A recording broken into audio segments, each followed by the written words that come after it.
Audio presents Brainstorm, detective stories from the world of neurology by Suzanne O'Sullivan, performed by Christine Williams.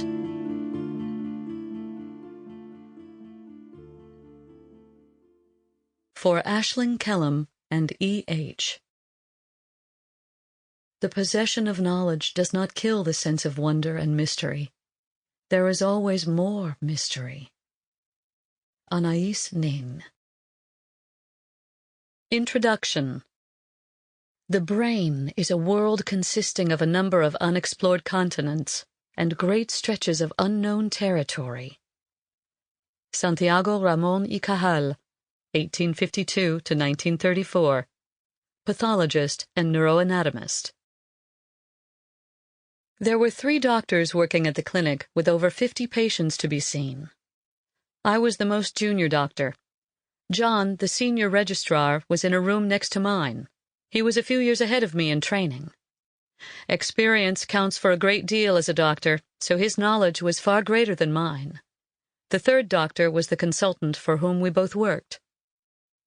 As usual, there were far too many people to be seen in the time allotted. We all had to work more quickly than we were comfortable with. I was required to discuss any difficult problem with John or the consultant.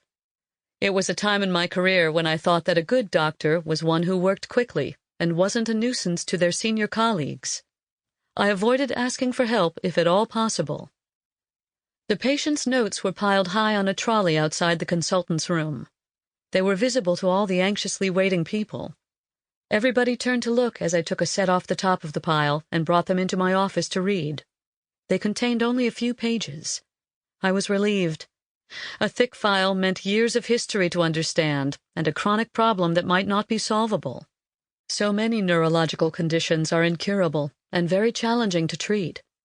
A thin file could indicate a minor issue that had disappeared since the patient was last seen. When I opened the notes, though, I sighed. The man had only been to the clinic once before, and I was the doctor who had seen him that time, too.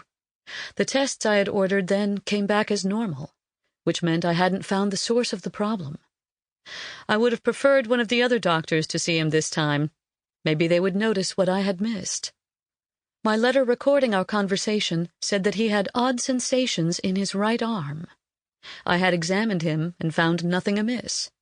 I had wondered if the problem might be a trapped nerve in his neck.